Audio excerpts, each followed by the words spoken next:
To all who come to this happy place, welcome.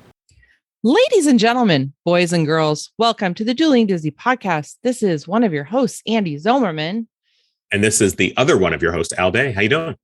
I'm good. Tired because we're going to talk about part 2 of our vacation. And it's one of those vacations that was lovely where you need a vacation from the vacation. I'm so tired.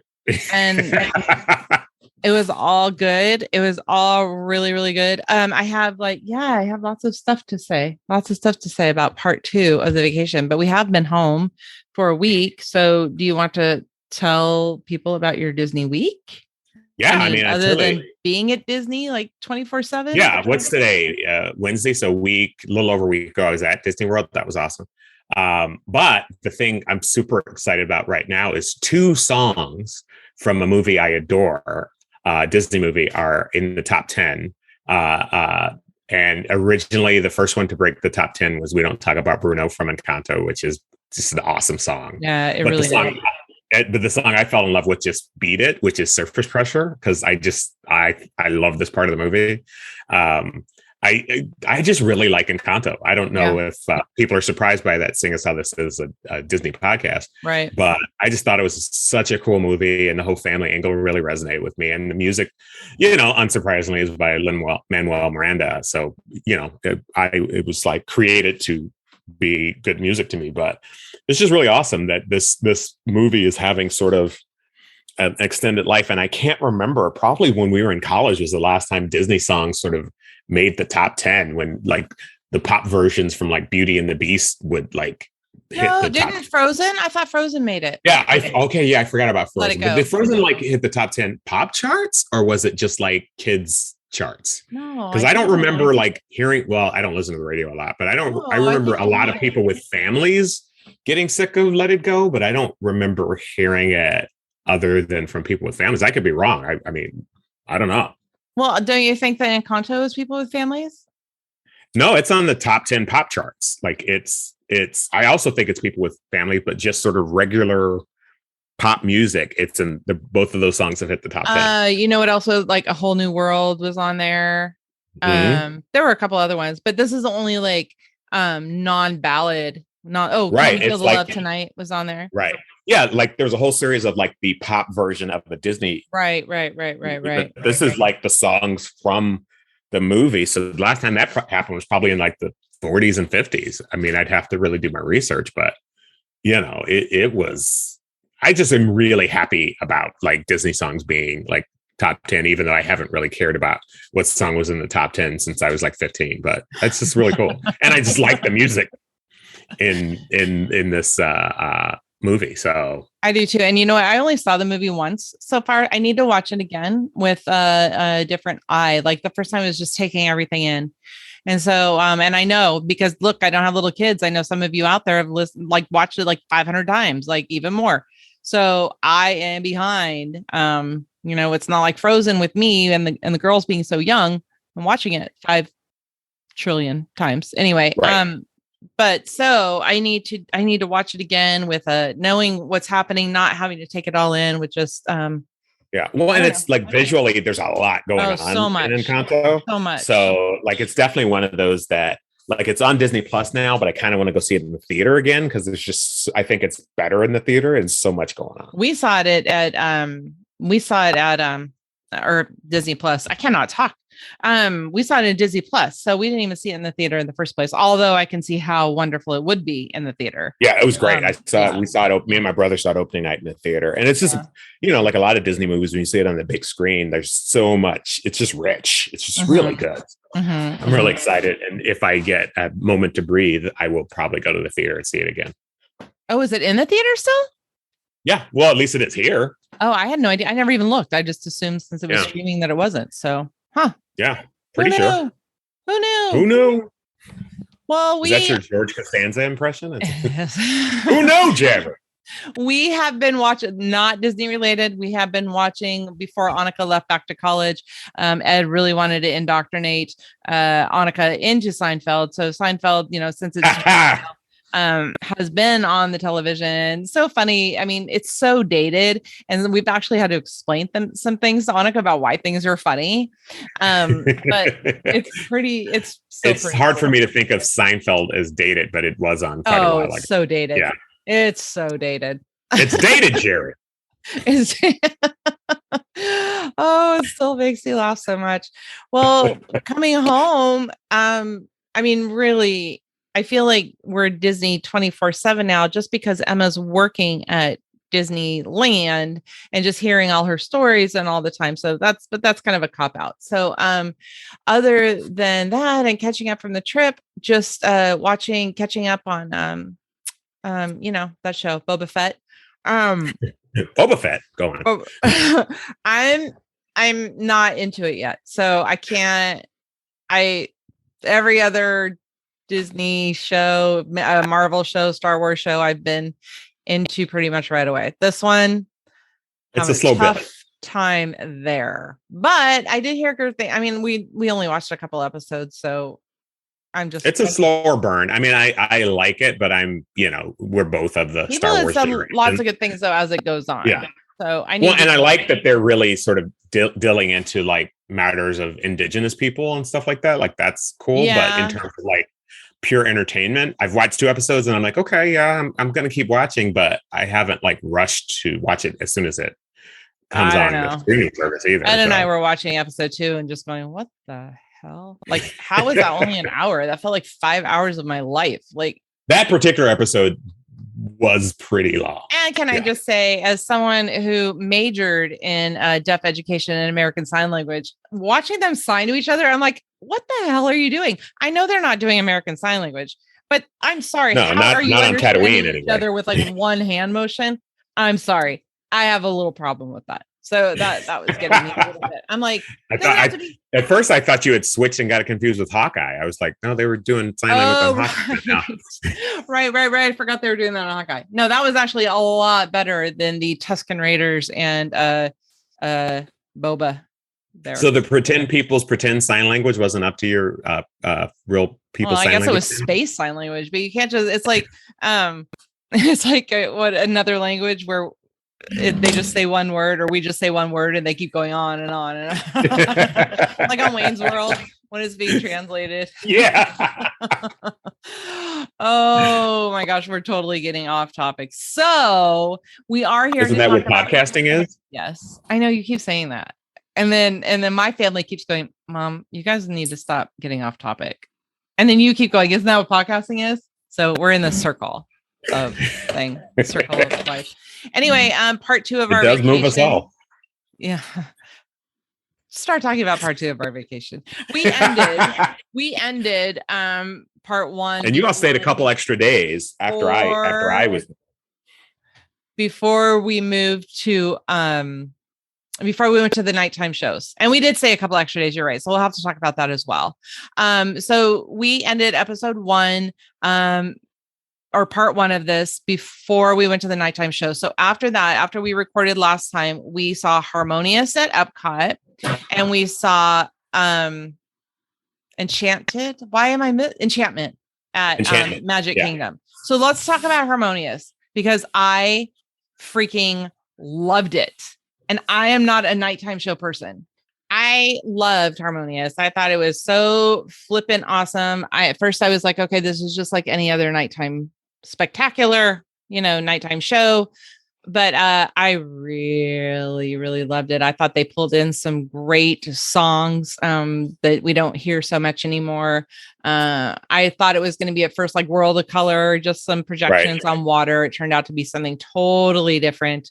It turned out to be they use like a more they used different Disney movies and used more of a, what do I want to say? It's really because of the nature of the Epcot World Showcase. They really sort of picked and chose things that would be appropriate to the lands that you would visit in Epcot, which I thought was really cool. Yes. So it was just beautiful. I loved it. And I really like it. I've not seen a show on that big lake at Epcot that I haven't liked. Now, to be fair, I've only been there 2 or 3 times, but every time I'm there, the shows on it's just really ideal. Because they have so much space to do the show, and so they can kind of. It feels like at other parks they kind of have to fit the shows into a space that wasn't really built for it. They kind of have to build it in. But at Epcot, that whole space just really, it's like during the day, it's just this big lake. And at night, you can do all sorts of really huge and spectacular shows. So I thought it was fantastic. People are upset that the equipment is in the middle of the lake all throughout the day. They think it's like really an eyesore and that it should go away. Really? They did. Yeah, that's a big complaint. Oh, wow. I don't really care.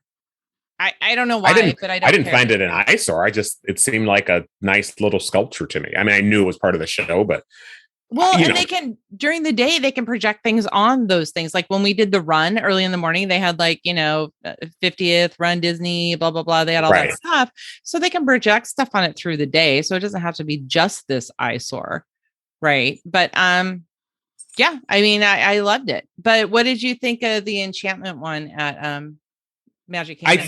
The enchantment one, our vantage point was from the side. Yeah. And so when I got home, I sort of pulled up YouTube videos, and I think it's definitely, and this goes to my point earlier about shows at Epcot being a little better, is when I saw sort of what was happening on the front on YouTube, I retroactively was like, oh, we didn't really see all that, right? Like we were just, and I don't think we had a bad position or anything. It's just, we were looking at the side of Cinderella's castle, and I guess they just didn't have enough space to, like, there's a whole story that goes on. Yeah. Apparently, I did not pick that up at all. You didn't see all the things on the side? No, I saw it, but it wasn't in a way that was clear enough that I could tie it together. Okay. Right. Okay. Like it was like, oh, there's Woody and Buzz, and oh, there's Mickey, but it wasn't like it. I didn't feel like I could and this was like a retroactive feeling. Like when I was there, I was like, oh, that's a nice animation and fireworks. That was cool. But then when I got back, I was like, oh, no, there's a lot more to the show than I thought. And I was like, and I think it's because from where we were sitting, or at least for me, I couldn't really, it didn't really tie all together. That's fair. But more to your point, Harmonious at Epcot was given more of everybody can see it from everywhere. And I just appreciate that. I'm kind of done, honestly. Okay, this is just me. You guys can all send me hate emails or whatever. But it's only going to be Emma. You know that, right? No, Emma feels the same way I do. The projections on the castle are cool, but I don't think they're amazing anymore. I used to think they were amazing, and now I'm like, okay, it's just like a little movie screen and fireworks. Woohoo! Yeah, the first time I saw them at Disneyland, and again, even at Disneyland, you have to wait so long to be able to see them from the front of the castle. So when they did a show at Disneyland, and I sat by Small World and watched it, and and that was awesome because there wasn't so many people around, so I just sat on a planter and watch it, and it was a nice way to see it. And they had the music and the fire. I mean, I didn't feel like I was missing anything because I just looked at it on Small World, and to the point which I'm sure we're going to talk about in terms of crowds. Like this wasn't that crowded as it gets on Main Street. And I'm not as anxious about crowds, I think, as you are, but even to a certain point, my point in which I get frustrated in crowds is when I can't relax, when I have to be on my feet 2 hours straight in one spot, then I get frustrated with it. But honestly, anytime I can sit rather than stand, I'm 52. I'm all for it. Right. So I think, but I also think, to your point, if you're going to do the projections, it can't just be here's some cartoons. There needs to be something that like a theme or a story. Disney's all about the story. And and from what I understand, that had a story. I just couldn't pick it up from where we were sitting. Yeah, that's fair. Maybe I need to see it again. I don't know. But I'm part of me is just like, what are you going to do? Because you know why? I will tell you my most favorite fireworks show of any time in my whole entire life was during Disneyland's 50th birthday year. Mm-hmm. And that was the one where different attractions were highlighted. So like in Pirates of the Yeah, I Caribbean, remember that. Yeah. you had and the fireworks went with the attractions and their soundtracks, the soundtracks of the attractions. So you had Space Mountain and you had Haunted Mansion and Pirates of the Caribbean and Jungle Cruise. And oh, how I loved that. I wish they would have done something like that for Walt Disney World's 50th. I don't feel like it was anything that you can watch on YouTube and say, yay. Yeah. And sometimes I feel like it's become the march of the IPs as opposed to like the like, here's Disney things that we feel warm about and they're tied in with our childhoods. It's like, we own this IP and we own this IP and we own this IP. Isn't it great?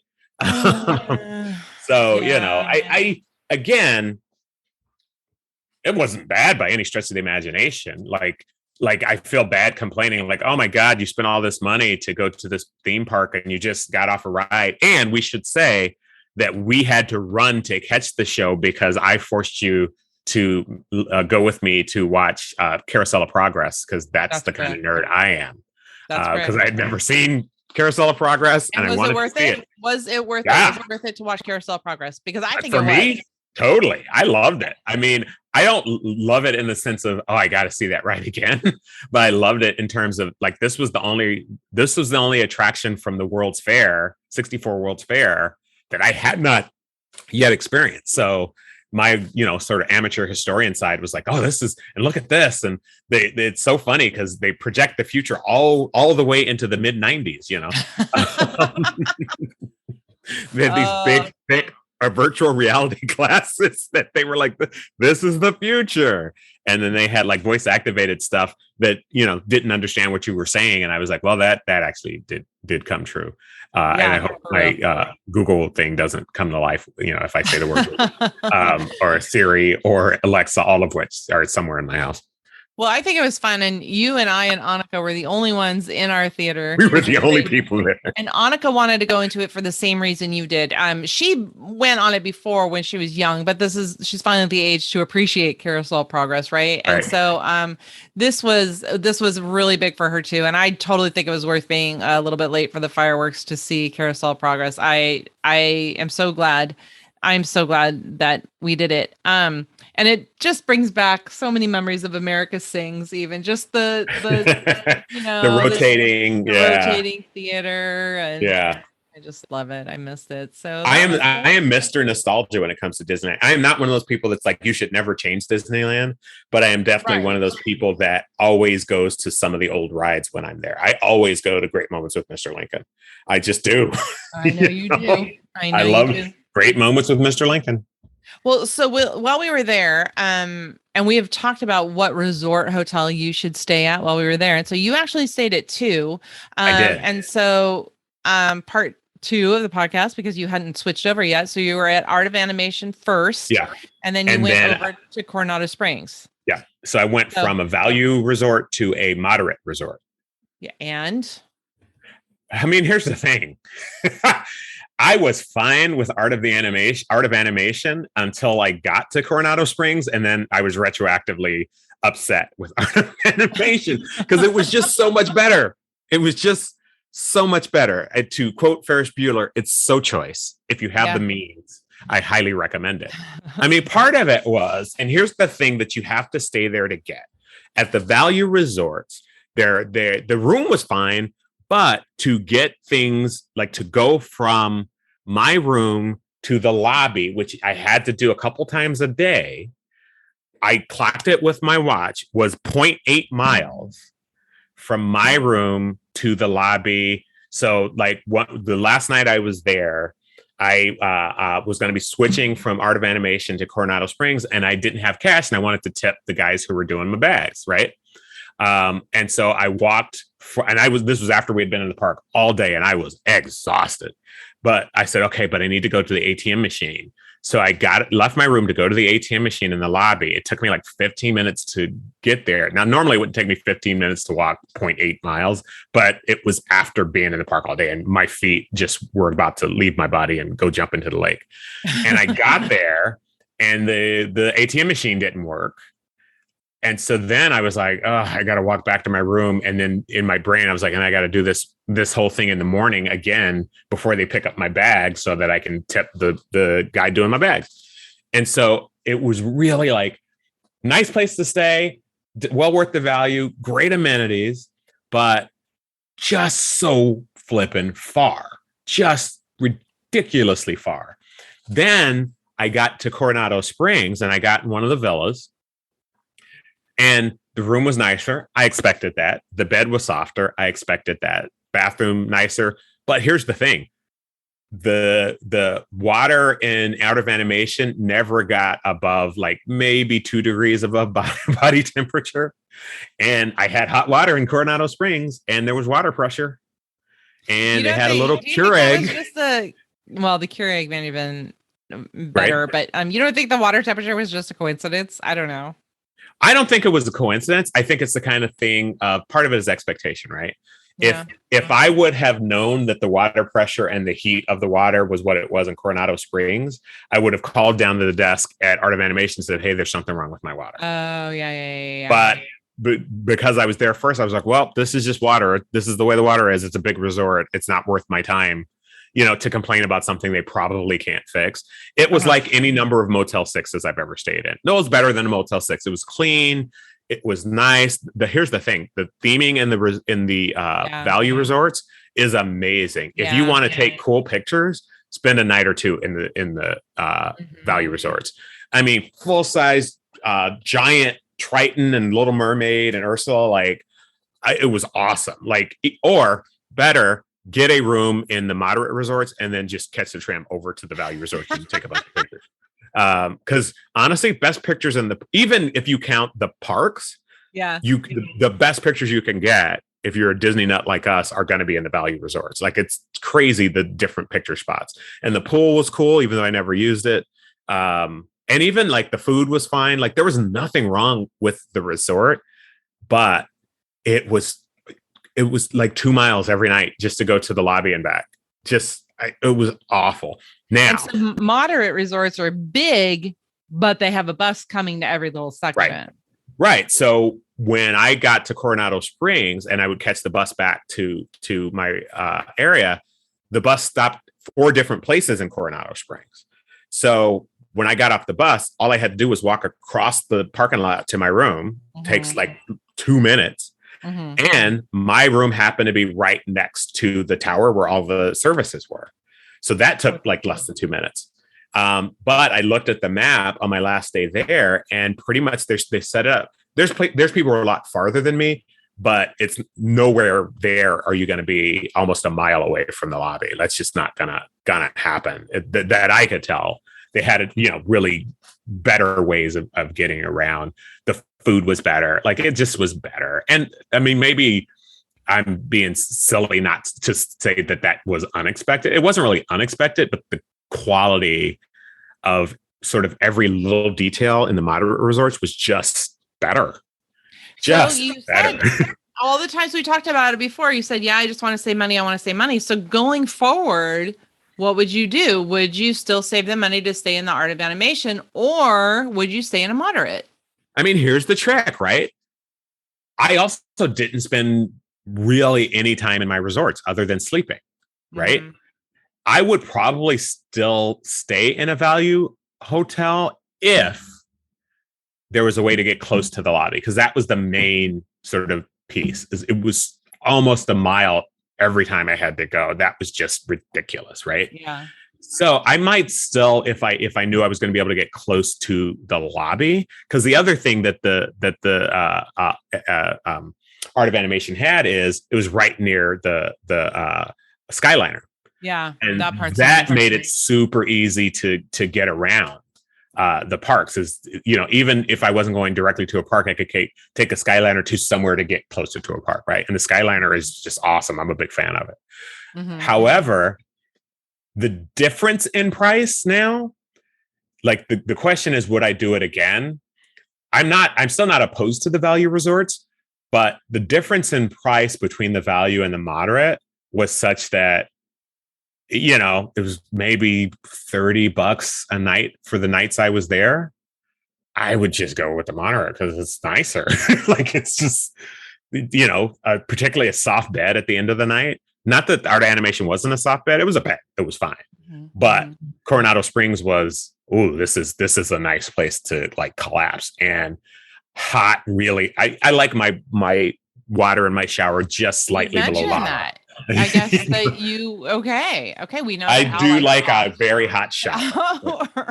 I enjoy a shower where I'm like, is that my skin burning? Is that what's happening? Okay, good to know. Good to know. So, I don't even, I've known you for a very long time, and I don't think I would have. In the 30 years we've known each other, we have never discussed shower temperature, which I think, there's got to be some boundaries. Well, now apparently there aren't.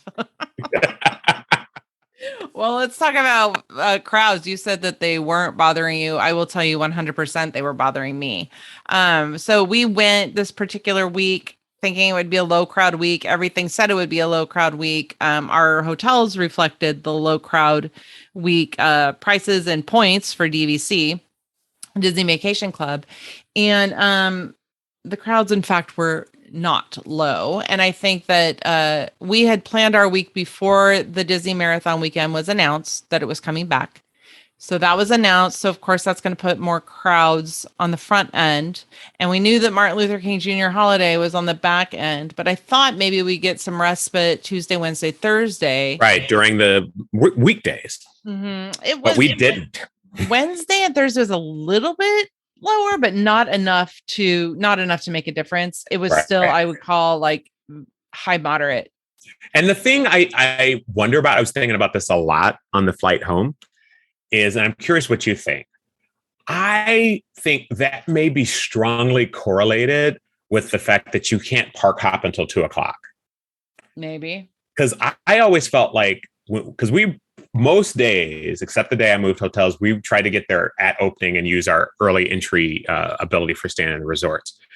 And I always felt like around 2:00, things lightened up. And I think it may be that because you can't park hop till 2, and in order to get a reservation, you have to like pick one, that people aren't as spread out as they normally might be. And again, you've got way more experience at Disney World than I do at Disneyland, but I'm just comparing it to the Disneyland experience, which is when you can park hop freely. If things are busy, if we're at Disneyland and things get really crowded, I just go to California Adventure. Mm-hmm. Mm-hmm. And so it's a more natural evening of sort of where people are. And I wonder if that is a correlation with what was happening. I think you're right. I think that at about 1:30, maybe things started lightening up because people started going somewhere. But then by 2:33, whatever park you're at is just jammed again because everybody's just landed there. Thinking especially of like Rise of the Resistance, right? I mean, like, of course, that's going to be a big line. We get it. We actually waited in line. It was, I think, I can't remember if we said this on part 1, but we actually waited less time than the post. I don't think had we done Rise of the Resistance on part 1? I can't remember. Okay. Yeah. And so, but God, when we tried to write it again, it was just like, it was disgusting. Like it was so long. The lines were so long. There were so many people everywhere. And Hollywood Studios is a small park to begin with. I just like was freaking the heck out. You were not happy about the crowds. Like it was. Oh my God. But that was the day we were like, let's just get out of here. We got to get out of here. And here's the thing. I do think, and at some point we'll talk about, the old standard Disneyland versus Disney World. I do think one of the advantages of Disney World is if I leave the park and spend time at the resort, I don't necessarily feel like I'm wasting money like I do at Disneyland. Oh, right. Absolutely. That like I think we left the park and went over to you all's room for a couple hours. And honestly, that was one of the best days because I was like, oh, we got a chance to recharge and kind of get off our feet and hang out, and before we go back and attack things again. Mm-hmm. Which at Disneyland, if you're not at the park, if you're not at Disneyland or California Adventure, I feel like I'm wasting money. Yeah, no, that was my favorite part of the vacation, to tell you the truth. And part of me was like, and this is funny, my friends who go to Disney World often, one of the things Al was saying at the beginning, like on Monday, he said, one of the great things about being here for 5 days is I don't feel like I have to rush through everything because I feel like I have 5 days to get it done. And in my mind, I'm like, dude, you only have 5 days. Like we got to push this. We got to get everything in. And so part of me, I knew that I had more time than you did. And so you had those 5 days, and I just knew that I just wanted you to have more time, I guess, because I didn't feel like it was enough to fit everything in. And as a result, I think we pushed it a couple of the days when maybe we shouldn't have. I mean, we were dead. Right. Yeah. And so, oh my God, by the time I got to the airport on Saturday, I was like more than one person in the airport noticed. They're like, "Are you okay?" Because I was walking slow and my feet hurt, and I was like, to me. "Yeah, I'm totally fine. I just need to get back to San Francisco, please." Well, the best days for me were days that we actually took breaks and went back to the room. We had that great condo.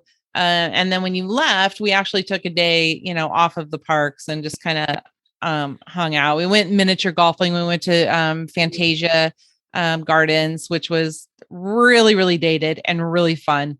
Nothing works there anymore. You can tell that in the 70s and 80s, it was the miniature golf place of its time. And we still had a great time.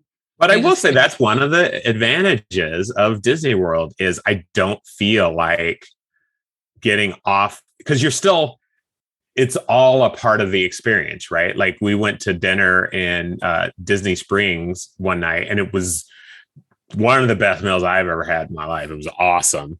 But I didn't feel like, oh my God, like in California, I'd be like, okay, we got to get back. Like California, I'm like, get there at 8, leave at midnight, or stop writing things at midnight and then spend an hour getting your stuff, because we just got to go. And like, I know I was only there for 5 days, but to mirror what you said, like some of the more fun times was just hanging out. I mean, and not to get too sentimental, but that's really the point of going on the trip, was to hang out with you all and wear DC comic shirts to annoy Emma. That was really why I went.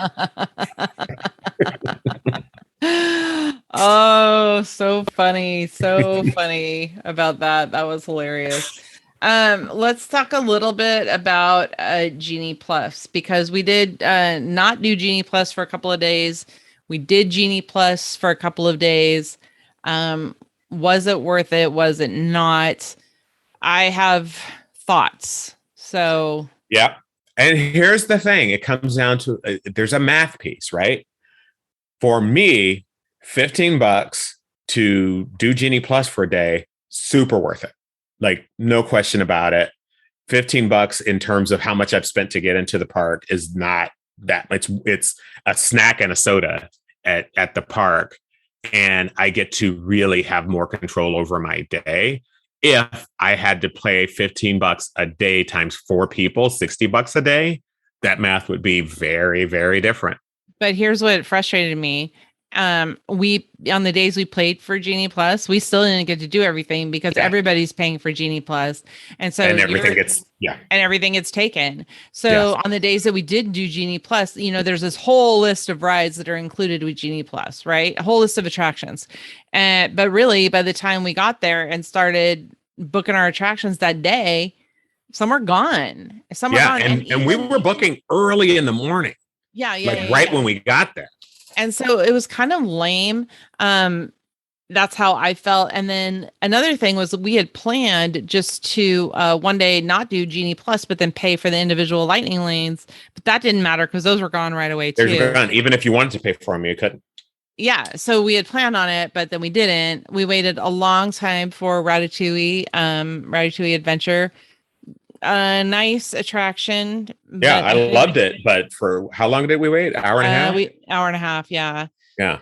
So it's just, that's going to be the same with every new attraction. You're going to wait a long time. So, in the future, that's not maybe going to have such a long line. Maybe I'm wrong. And the question I have is, did you feel that it's not necessarily the time spent, because there wasn't a day where we didn't have to wait in some lines, but do you feel that you felt less pressure on the days we used Genie Plus, or no? Because I know on the days we didn't, it was like, are we going to get this in? Are we not? Is it, we're doing the value proposition. Is is the 2 hours we're going to wait in line for Rise of the Resistance worth the 3 other attractions we're not going to be able, all that kind of stuff. So for me, a lot of it was taking the pressure off. I did like when we had the lightning lanes and we could just go. It was nice to just go on Thunder Mountain. It was nice to just go on Rock and Roller Coaster. It was nice. I just would have appreciated it if we were able to get them for all the attractions that were listed on Genie Plus, but because of the crowds, we weren't. Right. Yeah. So I don't know. So a lot of people say, is it worth it? Is it not? I don't know if I can answer that question right now. I might have to think about it a little bit more. And I would like to try it at Disneyland, to tell you the truth. I'd like to see that's where I'd like to try it. What the difference is. I don't know. Because Disneyland, quite honestly, the annual pass holder or magic key factor is so much different at Disneyland that I wonder if some of those big ticket rides might be easier to get on at Disneyland, because the annual pass holders aren't necessarily, if you can go there every Saturday, are you going to kill yourself if you don't do Rise of the Resistance today? Mm-hmm. Magic key holders, I should say. So I could be really wrong. Lord knows I have been before, but I'm really curious about the difference. Yeah, I don't know. I mean, obviously I was glad to have it for the attractions that we had it for. I just wanted more attractions on there to be available. It was just it just kind of sucked that you paid for it and then you got like 3. Right? Yeah, I think that's the piece, which is if before you commit to paying for it, you can sort of see availability. Yeah. But then they wouldn't sell as many, right? Like, because if I open it up in the morning and say, well, all the attractions I want to use Genie Plus for are gone, I'm not going to spend the $15. Right. So it's not until you pay for it that you go, great, we spent the $15. Okay, let's get all our fast passes. There's no fast passes. I'm sorry. Yeah, totally true. Totally true. Well, there is so much more we could be talking about, and that is why we are going to do a part 3. And I think will this trip ever end? Will it? No, we can milk this for like a year, man. But part 3, and probably the last, we need to talk about all the food that we ate, because as anybody who goes with a Zolmerman to Disney knows, it's all about the food. So we were there for Festival of the Arts, which was truly amazing, but a lot of that was about the food as well. Mm-hmm. We ate at some really good restaurants and some surprises for you. Even so good. So good. Right. So good. And the absence of churros. I did not have one churro the entire time I was there. This is a very big first. Yeah. I only saw one churro stand the entire time I was there. Only one churro stand. That's a difference between the two coasts. I mean, I think churros are really big in California. I mean, they had them there. I saw one churro stand one night, but I think it was the night we were at Epcot Festival of the Arts. So I was already sort of overstuffed, so I didn't get one. Good point. Churros and Dole Whips. We did have a Dole Whip when I was there. Yeah, we had to get that too. But that's like, I usually get 2 or 3 churros during the course of any given Disneyland trip. So. It wasn't like we sound like we do on the West Coast for sure. No. All right. So part 3 coming up, that will be all about the food we ate. Oh, yum. That's gonna be fun. Here's a sneak peek. It was good. Spoiler. It was good. Spoiler. It was very tasty. All right. So tell us what you want to let Al know. I'm kind of curious about your opinions on what we've talked about today, both about the hotel comparisons. I always want to hear our listeners' views on hotel comparisons, because I'm super curious from hearing about people who have stayed in the value hotels, because I haven't heard a lot of people in podcasts or videos talk about the value hotels. And I think that it's not bad. It's not as good as the moderate. But you got to experience, because we stayed in a deluxe hotel, you got to experience value, moderate, and deluxe all in the same trip. Yeah. Don't even get me started on deluxe. I didn't even think about the fact that where you all were staying, that was just beyond me, unless I get I was going to have this be my Disney week. In the mail, I'm showing Andy right now. I got 3 different things from the Disney Vacation Club. Yes. And I'm like, okay, I get it. You want me to buy the points. I don't know if they tracked me by.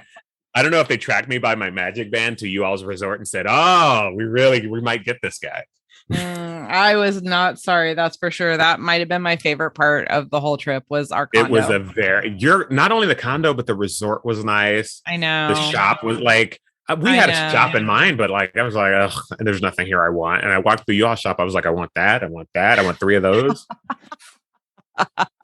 I'm telling you, it was my favorite part of the trip. So, all right, listeners, let's hear from you. I'm kind of curious to think of what you are thinking about this vacation. So you can let us know on social media. Our show notes can be found at duelingdisney.com. And then, of course, you can find us at Facebook at Dueling Disney. Twitter and Instagram are at dueling_Disney. And then I'm hashtagging everything. And I hope you do too at hashtag Dueling Disney. Please leave a review wherever you listen to your podcasts. Please remain seated with your seatbelts fastened. Wait for the podcast to come to a complete stop before disembarking. Permanece sentados, por favor.